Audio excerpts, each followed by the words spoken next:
This is the urinary bladder that I focused in front on the screen, and this is a female aged 30 years with the history of chronic pelvic pain. Means for the last 3 years she is having this pain. Now this is the longitudinal section of the uterus.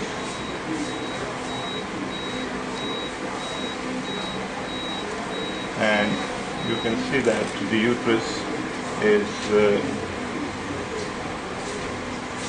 normal in dimensions, though seems to be a bulky because I have magnified it, but otherwise the dimensions are normal. The endometrial canal is clear and central. This is the endometrial canal. This is the anterior myometrium, posterior myometrium, cervix, vagina, urinary bladder, no focal mass lesion, and no pathology seen relating to the uterus. However, few arcuate vessels are seen. Dilated these arcuate vessels. These are the arcuate vessels. So these are arcuate vessels. Sorry. These are arcuate vessels. This is the endometrial canal in transverse section, and as I move the probe towards the left adnexal, I see cystic area that measures approximately. Now it is well defined, means as a thin capsule around it, measures 4 by 4 centimeter approximately, and see that there is posterior wall enhancement, and there are septa. These are thin septa, thick septa, complete septa, thin septa, and there is a small amount of debris seen in the dependent region of the cyst, and there is. Now these are the iliac vessels, which are the landmark for the identification of the ovary, and these are left iliac vessels. This is the cystic cyst with internal echoes, with thin and thick septas, no calcification, no solid element is seen. And now I'm going to give a sweep to the probe to see whether this cyst changes its shape or it remains the same, and you see that it does not change its shape. It retains its shape, which is one of the criteria of saying any cystic area to be a cyst. Now, now how do we differentiate such cystic area? Is it a bowel? From bowels. Okay, let me say bowel. How we differentiate it from bowels, adjacent bowels?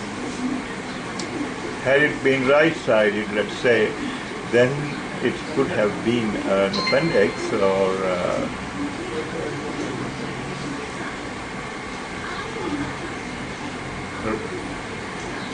right-sided, but it's left side. Anyways, even then we can differentiate from the bowel. And you see, I will move the probe, angle the probe rather, anteriorly towards the patient's head to get the bowels, and here come the bowels. Now this is a bowel segment. You see dirty shadow. You will see dirty shadow, and if we go a little and wait for a while, and you will see movement in the bowel walls. Now these bowel segments in this patient are collapsed. The reason why the movements are not seen. Now this is not a cyst.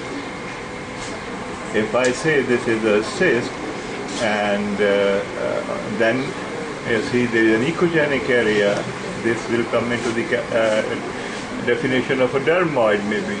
So avoid this discrepancy, wait for some time, and then give it a 90-degree sweep, and you see it has changed its shape. It has no more remained globular. It has changed its shape. This is the collapsed lumen, and this is the dirty shadow posterior to it. Now again I am going to make it a cystic area. Now here you see this becomes a cystic area, this one, but is a bowel segment. In fact, the only trick is that give it a 90-degree sweep.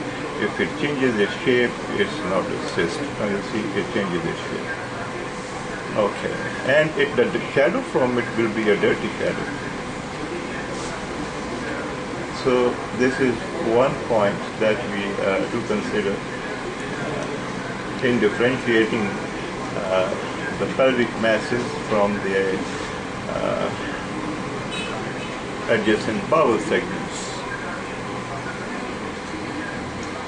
Now I am keeping the probe still.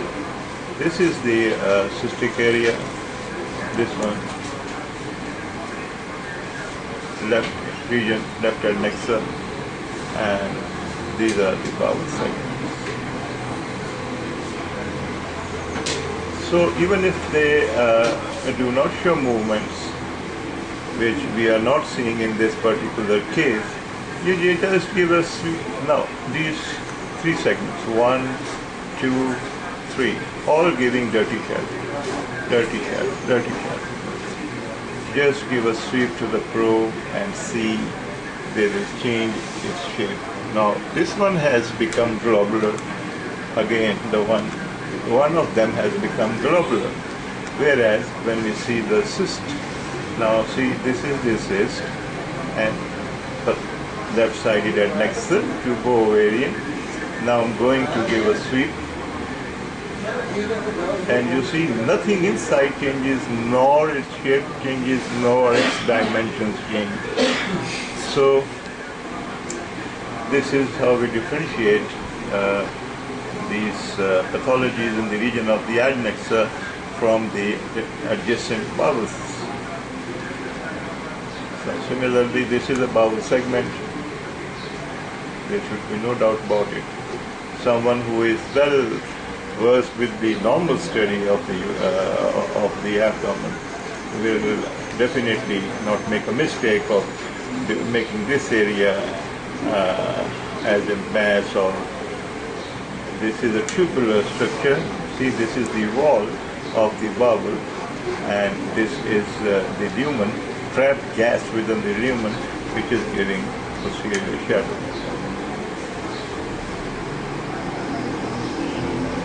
So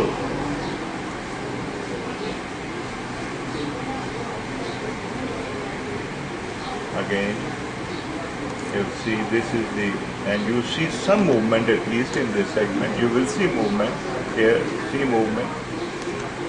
Concentrate on this region. I am not moving the probe. Wait for a while, patience will pay you. See, the echogenic area has gone. It will come again.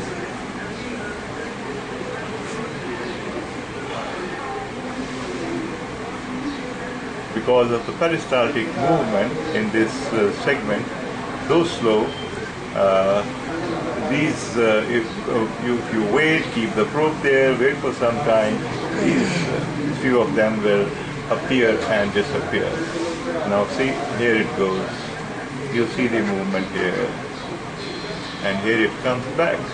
So anyways, this is how we differentiate any adnexal pathology from the adjacent bowels. So this is our case of the day, which is ovarian cyst, left-sided, of infective nature. Thanks a lot.